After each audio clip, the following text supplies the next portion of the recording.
il y a eu des projections où vraiment j'ai vu des jeunes enfants, mais qui avaient les yeux qui brillaient, qui avaient qu'une envie, c'était de monter dans un kart après la projection. Et c'est génial. Et Tu veux être la meilleure? Alors prouve-le que t'es la meilleure. C'est sur la piste que tu gagneras le respect. À quoi ressemble une journée type d'Alban Lenoir? Parce que, comme t'es devenu un peu l'arme fatale de l'action en France, est-ce que t'as un rythme comme on voit certaines stars américaines, tu vois, Mark Wahlberg, Dwayne Johnson, qui se lèvent le matin, qui font du sport 4 fois par jour? pas du tout. Pas du tout, Pas du tout. Moi, je suis un peu la légende urbaine. C'est vraiment, je fais tout ce qu'il faut quand il y a un rôle à préparer, mais quand il n'y a rien à préparer, je suis pas du tout constant. En plus, je dois tellement varier sur mon physique et des changements de poids que ça va plus me desservir de m'entraîner chaque jour pour être justement plus malléable, on va dire, sur une perte de poids, de muscle, de densité. Donc, non, quand il n'y a rien à faire, je me porte très très bien de ne rien faire du tout. Tu fais comme du sport régulièrement ou vraiment tu fais rien? Tu restes sur ton Non, canapé? non, mais vraiment, je vais être sincère, je fais vraiment mais rien du tout. C'est le rôle qui va me donner cette motivation et cette détermination à aller à la demande du réalisateur ou de la cohérence du personnage. Donc c'était plaisant pour Rapide de ne pas avoir à prendre 18 kilos? Rien à faire. Rien à faire, enfin physiquement rien à faire, juste voilà, apprendre. On a refait des petits stages de pilotage pour vraiment être au point et pas se mettre trop en danger, mais c'était tout. T'avais juste la moustache à laisser pousser. J'avais la moustache, voilà, ça c'était ça. La plus grosse épreuve, c'était ma gueule non rapide. Qu'il fallait dire, allez, on y va, on va au bout.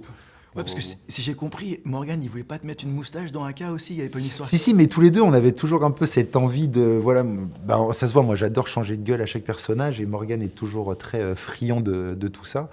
Et c'est vrai que dans AK, on a vu un petit veto, non les gars, la moustache, c'est no way, vous oubliez. Et là, pour Rapide, on a fait, c'est parfait, c'est pour ce rôle, c'est pour Stanislas. Et le personnage de Stan, donc c'est un peu un retour à tes premiers amours de comédie en fait. Parce qu'on Oui. on oublie souvent que tu as commencé par des films drôles de comédie. Ouais. Ah ouais, non, mais j'ai vraiment l'impression que toute la profession a oublié que je venais d'Hérocorp, de Kaamelott, de Les Compagnie. Limite, mon premier rôle au cinéma, ça devait être Les Gamins, ou pas loin.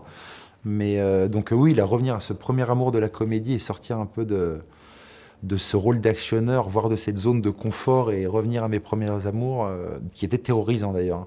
C'était, ah ouais, ça fait... T'as toujours peur d'en faire trop, avec Morgane, puis on avait un rythme très soutenu sur le tournage, donc parfois on se disait, bon, on n'a pas le temps d'en refaire une, donc de toute façon ça passe ou ça casse. Hein, Et puis là, contrairement à AK, t'as beaucoup de dialogues. Ouais. Oui, AK, c'était l'inverse, j'enlevais tous mes dialogues en disant, t'inquiète, on va comprendre, on va comprendre ici, il n'y a pas besoin que je parle, et là c'était un peu l'inverse, ça a un peu une mitraillette de paroles, changer de cap, quoi. Et est-ce qu'il y a un plaisir à faire un second rôle aussi? J'ai vu l'interview de Robert Pattinson récemment qui disait qu'il adorait ça parce qu'il trouvait qu'il y avait plus parfois de liberté, de place pour expérimenter et moins de pression. Bien sûr, mais moi ça fait 10 ans que je dis à tout le monde et à mon agent que moi je veux être dans des bons films. Le porter ou être le troisième rôle, vraiment ça ne fait aucune différence pour moi. Donc oui, c'est un vrai plaisir et tu te sens... C'est sûr que tu te sens plus léger, plus libre de ne pas porter quelque chose et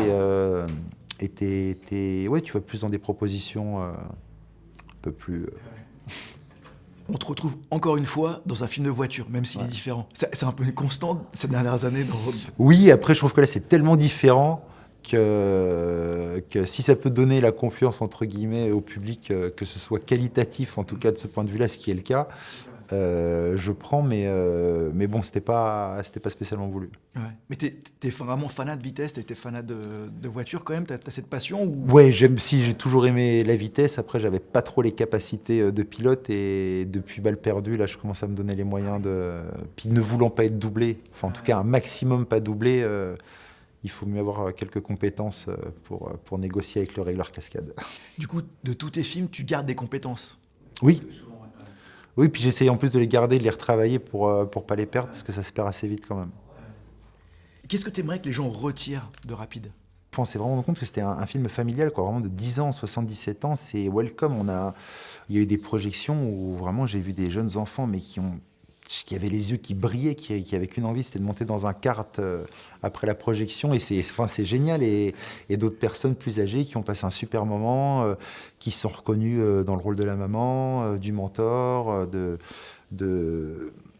de cette envie de cette jeune fille d'aller toujours plus loin et dans un monde voilà, où c'est délicat d'y rentrer en tant que femme et même en tant qu'homme d'ailleurs. Parce que la F1, autant te dire que c'est, je pense, le sport le plus fermé. Bah, t'en as 20 de toute façon, hein. T'en as 20 et point. Voilà, il y en a 20 par an, il n'y en aura pas un autre qui toucheront le volant d'une Formule 1. Donc, ouais, c'est incroyable. Et est-ce que tu connaissais Paola avant de tourner avec? Pas du tout. Pas du tout. Et ça a été une révélation. Alors oui, si on se dit tout, t'appréhendes un peu. Tu dis, alors attends, c'est qui le rôle principal là? Influence, d'accord. Qu'est-ce qu'elle a fait? Ok, elle a déjà tourné. Ok, elle est bien. Et puis c'est Morgane surtout qui l'a choisi. Donc moi, à un moment donné, j'ai toute confiance. C'est juste que c'était c'était la meilleure aux essais. La question se pose même pas en fait. Elle n'a pas été prise parce qu'elle a tant de followers ou tant de choses. C'est juste que c'était la meilleure aux essais qui a convaincu le réalisateur et qui était le rôle, quoi.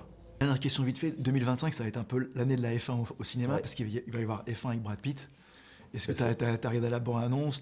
Ah oui, c'est... On a une bonne petite mise en bouche pour... voilà. Mais non, mais ça va être incroyable. Le film va être fou, évidemment que j'ai très très envie de le voir. Mais c'est bien. Ça va être vraiment une parfaite première partie avant de découvrir le Brad Pitt. Ok, bah merci beaucoup. Bah merci à toi. Dis-lui s'arrêter, maintenant. T'es en train de me proposer d'être ton ingé? Ouais. Ouais, mais ça veut dire que je vais devoir me coltiner ton caractère de merde pendant au moins un an? Film actif.